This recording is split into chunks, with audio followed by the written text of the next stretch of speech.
नमस्कार, मेरा नाम डॉक्टर पुनीत पुरी है। मैं कानपुर में कंसल्टेंट जीआई सर्जन हूँ। आज हम बात करेंगे गॉल ब्लैडर के स्टोन के विषय में, जिसको कि हम कोलीलिथियासिस या पित्त की थैली की पथरी बोलते हैं। इस विषय को समझने से पहले हम समझते हैं कि गॉल ब्लैडर है क्या। गॉल ब्लैडर, पित्त की थैली, एक गुब्बारे की तरह होता है। ये लिवर के नीचे सिचुएटेड होती है। जैसा कि हम देखते हैं कि लिवर, जिगर जो है शरीर में दाहिनी और ऊपर की तरफ लोकेटेड है, और गॉल ब्लैडर, ये जो हरे रंग का स्ट्रक्चर दिख रहा है, ये लिवर के नीचे लोकेटेड है। ये हरे रंग का नली लिवर से आ रही है, जिसको हम सीबीडी या पित्त की नली बोलते हैं। गॉल ब्लैडर अपनी नली के माध्यम से, सिस्टिक डक्ट के माध्यम से पित्त की नली के साथ जुड़ा होता है। इस गॉल ब्लैडर के अंदर पित्त जो है थोड़ी देर के लिए स्टोर होता है, जिसको हम कह सकते हैं सैचुरेशन ऑफ बाइल। जो लिवर बनाता है बाइल, वो गॉल ब्लैडर के अंदर कुछ समय के लिए स्टोर होता है और गाढ़ा होता है। लिवर का काम है पित्त बनाना। 24 घंटे ये काम चलता रहता है, और ये पित्त नली के द्वारा आंत में जाता है, और आंत में जिस एरिया में ये नली खुलती है वहाँ पे वाल्व लगा होता है, जो कि भोजन आने पे ही खुलता है। तो आम तौर पे जब हम खाना नहीं खा रहे होते तब पित्त की नली भर जाती है पित्त से, और गॉल ब्लैडर जो है वो पित्त से भर जाता है।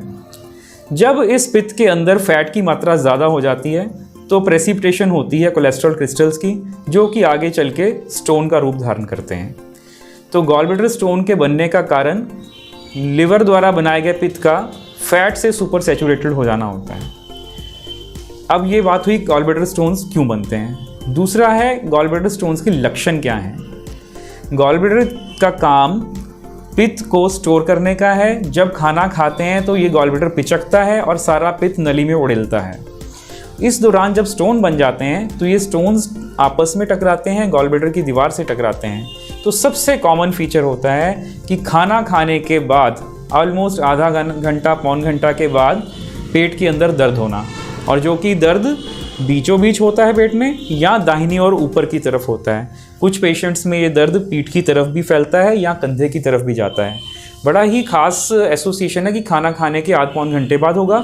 और आमतौर पे जब हमने फैट रिच खाना खाया होता है, जिसके अंदर की पित्त की डिमांड ज़्यादा होती है, उन केसेस में उस समय फैट रिच खाना खाने के बाद ये दर्द आमतौर पे उठता है। इसके अलावा दूसरा लक्षण होता है नौशिया, उल्टी का मन होना या उल्टी हो जाना। ये कॉमन सिम्टम्स होते हैं। तीसरा है बदहज़मी।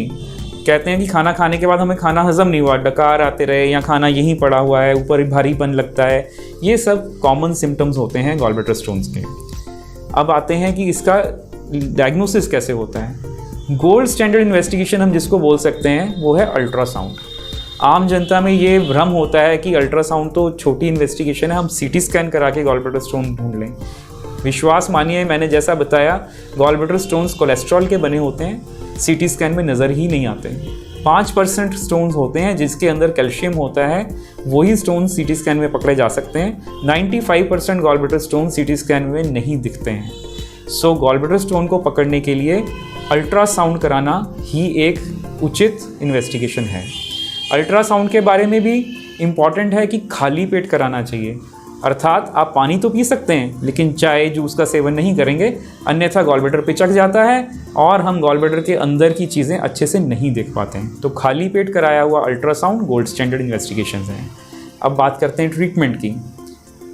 आज की डेट में पूरा मेडिकल लिटरेचर इस चीज़ को सपोर्ट करता है कि गॉल ब्लैडर स्टोन का कोई भी मेडिकल मैनेजमेंट नहीं है।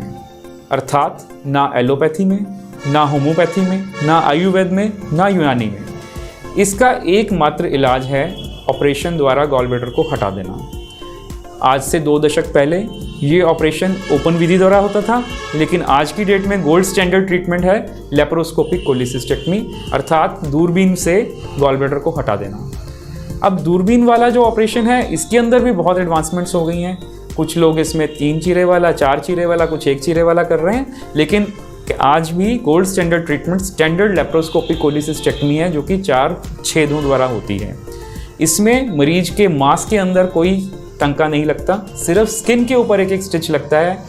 ऑपरेशन के 2 घंटे के बाद मरीज उठ बैठ सकता है, चल सकता है, और अगले दिन सब मरीजों की छुट्टी हो जाती है।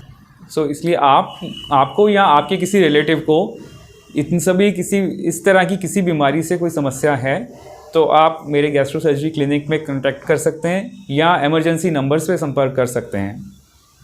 धन्यवाद।